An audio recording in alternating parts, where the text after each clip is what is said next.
নমস্কাৰ পুনৰবাৰ সকলোকে ডিজিনফো আছাম চেনেললৈ স্বাগতম জনালোঁ। ইতিমধ্যে আপোনালোকে নিশ্চয় গম পাইছে যে নতুনকৈ প্ৰায় 3,70,000 ঘৰ ইতিমধ্যে মুখ্যমন্ত্ৰীয়ে প্ৰদান কৰিলে। তাৰ লগতে ইতিমধ্যে মুখ্যমন্ত্ৰীয়ে আৰু এটা কথা ঘোষণা কৰিছে, যদি আপোনালোকে আজিলৈকে কোনো চৰকাৰী ঘৰ পোৱা নাই, আপোনালোকৰ ঘৰত গৈ জীৱিকা বাইদেউসকলে যদি জিঅ'টেক কৰিছিলে আপোনালোকে সেই নতুনকৈ কিন্তু প্ৰায় 30 লাখ ঘৰ ইতিমধ্যে প্ৰদান কৰিব বুলি মুখ্যমন্ত্ৰীয়ে ইতিমধ্যে কৈছে। আপোনালোকে সেই নতুনকৈ যি 30 লাখ ঘৰ প্ৰদান কৰিব সেইটো আপোনালোকে লাভ কৰিবলৈ নাই, তাৰ কাৰণে আপোনালোকে কি কৰিব লাগিব ইতিমধ্যে মুখ্যমন্ত্ৰীয়ে এই বিষয়ে উল্লেখ কৰিছে। তাৰ লগতে ইতিমধ্যে অৰ্ডাৰ আহি গৈছে যে আপোনালোকৰ ঘৰে ঘৰে গৈ যি জিঅ'টেক কৰা হৈছিলে, যি জীৱিকা বাইদেউসকলে আপোনালোকৰ ঘৰত গৈ জিঅ'টেক কৰিছিলে, তাৰ কাৰণে ঘৰে ঘৰে গৈ ছাৰ্ভে কৰা হ'ব। তাৰ কাৰণে ইতিমধ্যে অফিচিয়েল হিচাপে তাৰ অৰ্ডাৰ কপি আহি গৈছে আৰু অফিচৰ পৰা ইতিমধ্যে ব্লকৰ পৰা সেই মানুহ আহি পেলাই কিন্তু আপোনালোকৰ ছাৰ্ভে কৰিব।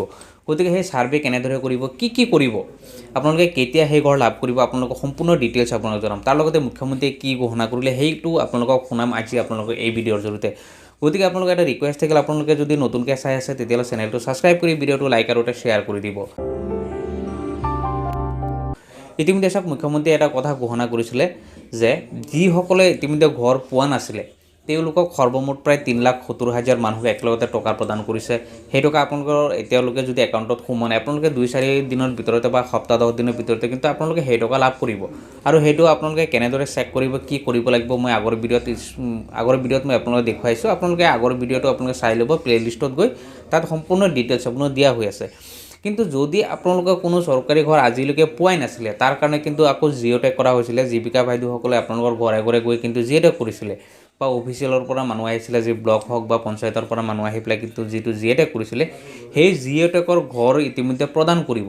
কিন্তু ইতিমধ্যে আপোনালোকে নিশ্চয় গম পাই আছে যে বিভিন্ন ছ'চিয়েল মিডিয়া হওক বা যি নিউজ আছে, নিউজতো আপোনালোকে নিশ্চয় পাইছে যে যি ঘৰৰ ইতিমধ্যে জিঅ'টেক কৰিছিলে জীৱিকা বাইদেউসকলে, তাৰ ভিতৰত কিন্তু বহুত গোহালিৰ ফটো মাৰিছে, নিজৰ পকী ঘৰ থকাৰ পিছতো কিন্তু তেনেকুৱা ফটো মাৰিছিলে। গতিকে তেনে ক্ষেত্ৰত যদি আপোনালোকৰ তেনেকুৱা হৈছে, তাৰ কাৰণে ইতিমধ্যে মুখ্যমন্ত্ৰীয়েও ঘোষণা কৰিছে যে আপোনালোকে কেনেদৰে ঘৰ পাব। আৰু তাৰ লগতে কিন্তু ব্লকৰ পৰা ইতিমধ্যে অফিচাৰ ইতিমধ্যে আপোনালোকৰ ঘৰত পঠাব আৰু আপোনালোকৰ ঘৰত গৈ কিন্তু আপোনালোকে চেক কৰিব যে আপোনালোকৰ পকী ঘৰ আছেনে নাই বা আপোনালোকে যোগ্য হিতাধিকাৰী হয়নে নহয়, আপোনালোকে চৰকাৰী ঘৰ পোৱাৰ আপোনালোকে যোগ্য হয়নে নহয়। যদি হয় তেতিয়াহ'লে লাভ কৰিব। তাৰ লগতে আপোনালোকৰ যিটো লিষ্ট ইতিমধ্যে পাব্লিছ হ'ব বা যিটো লিষ্টৰ পৰা আপোনালোকে পাব, সেইটো লিষ্ট ইতিমধ্যে প্ৰকাশ পাইছে আৰু সেইটো লিষ্টৰ পৰাহে আপোনালোকৰ ঘৰ চিলেক্ট হ'ব আৰু আপোনালোকৰ ঘৰো ইতিমধ্যে ভেৰিফিকেশ্যন কৰা হ'ব। সেইটো ভেৰিফিকেশ্যনটো কৰিব চাওক, আপোনালোকৰ ঘৰত যাব, আপোনালোকৰ ঘৰত গৈ চেক কৰিব যে আপোনালোকৰ ঘৰত পকী ঘৰ আছেনে নাই, 4চকীয়া বাহন আছেনে নাই, যি আছে আপোনালোকে সেইখিনি তেওঁলোকে চেক কৰিব। চেক কৰি পেলাই যদি আপোনালোক যোগ্য হয়, সেইটো ৰিপৰ্টটো ইতিমধ্যে দিব পঞ্চায়তত আৰু পঞ্চায়তত সেইবিলাক ভেৰিফাই কৰিব আৰু পঞ্চায়তত ইতিমধ্যে গাঁও সভা হ'ব আৰু গাঁও সভা হোৱাৰ পিছত আপোনালোকৰ যিটো লিষ্ট ইতিমধ্যে আহিছে, যিটো লিষ্টত ভেৰিফাই হ'ব, তাত পঞ্চায়তৰ ছেক্ৰেটাৰী হওক বা পঞ্চায়তৰ প্ৰেচিডেণ্টে কিন্তু সেইটো বাছনি কৰি দিব। গতিকে আপোনালোকৰ যদি তেনেকুৱা জিঅ'টেক কৰিছিলে, তেতিয়াহ'লে কিন্তু আপোনালোকৰ ঘৰত ইতিমধ্যে অফিচাৰ যাব, অফিচাৰে গৈ সেইবিলাক চিলেক্ট কৰিব আৰু চিলেক্ট কৰাৰ পিছত কিন্তু আপোনালোকে গাঁও সভাত যাব লাগিব আৰু গাঁও সভাত গৈ আপোনালোকে সেইটো পাছ কৰাব লাগিব। যদি পাছ কৰাই যদি আপোনালোকে যোগ্য হয়, তেতিয়াহ'লে 100% আপোনালোকে সেইটো চৰকাৰী ঘৰ লাভ কৰিব। ইতিমধ্যে যিটো জিঅ'টেক কৰা হৈছিলে, তাত প্ৰায় 30 লাখ মানুহৰ ইতিমধ্যে জিঅ'টেক হৈছে, তাৰ য'ত বহুত মানুহৰ আগৰ পৰাই পকী ঘৰ আছে, বহুত মানুহৰ ইতিমধ্যে 4চকীয়া বাহন আছে, তেনেকুৱা বহুত মানুহ আছে, সেইখিনি কিন্তু কেঞ্চেল হ'ব যদি আপোনালোকে তেনেকুৱা কৰিছিলে। তাৰ কাৰণে পঞ্চায়তত ইতিমধ্যে গাঁও সভা হ'ব। গাঁও সভা হোৱাৰ পিছত আৰু সম্পূৰ্ণ দায়িত্ব এইবিলাক ছেক্ৰেটাৰী আৰু প্ৰেচিডেণ্টক দিয়া হৈছে, যাতে তেওঁলোকে শুদ্ধকৈ তালিকা প্ৰস্তুত কৰি দিয়ে, যাতে যিবিলাক মানুহ ইতিমধ্যে ঘৰ পোৱা নাছিলে তেওঁলোক যোগ্য হয়, সেইসকলক ইতিমধ্যে ঘৰ প্ৰদান কৰিব। গতিকে তাৰ লগতে মুখ্যমন্ত্ৰীয়ে কি কথা উল্লেখ কৰিছে সেইটো আপোনালোকক শুনাব বিচাৰিছোঁ। কিন্তু ৱেটিং লিষ্টত নাম নাই মানে এনেকুৱা নহয় যে দুখীয়া লোকে ঘৰ পাবলগীয়া নাই।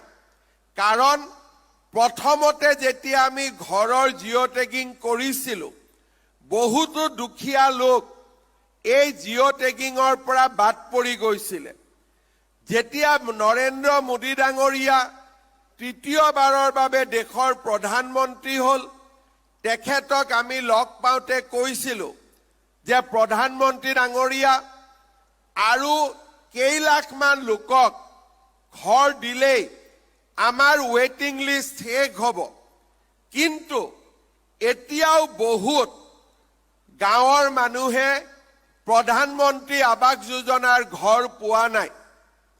প্ৰধানমন্ত্ৰী ডাঙৰীয়াই আমাক তেতিয়া কৈছিলে যে মই নতুন কৰি আৰু 5 কোটি ঘৰ দিম।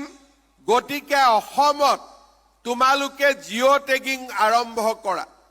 আপোনালোকে গম পায় যোৱা 6 মাহ ধৰি আমি আপোনালোকৰ ঘৰত বা আমাৰ দুখীয়া মানুহৰ ঘৰলৈ জীৱিকা সখী বাইদেউসকলক পঠিয়াইছিলোঁ, আন চৰকাৰী বিষয়াসকলক পঠিয়াইছিলোঁ, নিজেও জিঅ' টেগিং যাতে কৰিব পাৰে তাৰ সুবিধা দিছিলোঁ। এতিয়া আমাৰ জিঅ' টেগিঙৰ কাম সম্পূৰ্ণ হ'ল।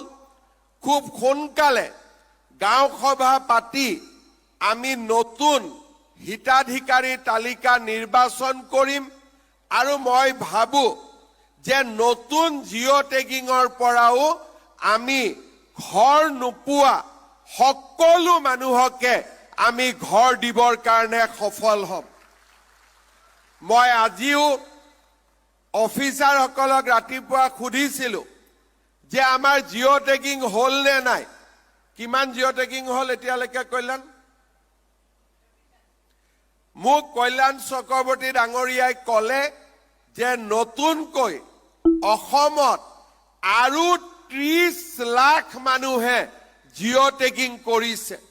আমাৰ চেষ্টা হ'ব এই 30 লাখ মানুহৰ ভিতৰত যিসকলে নতুনকৈ জিঅ' টেগিং কৰিলে তেওঁলোকৰ যাৰ যাৰ ঘৰ নাই সকলোকে আমি যাতে ঘৰৰ অনুমোদন দিব পাৰোঁ, এতিয়া তাৰ বাবেও আমি চেষ্টা আৰম্ভ কৰিম।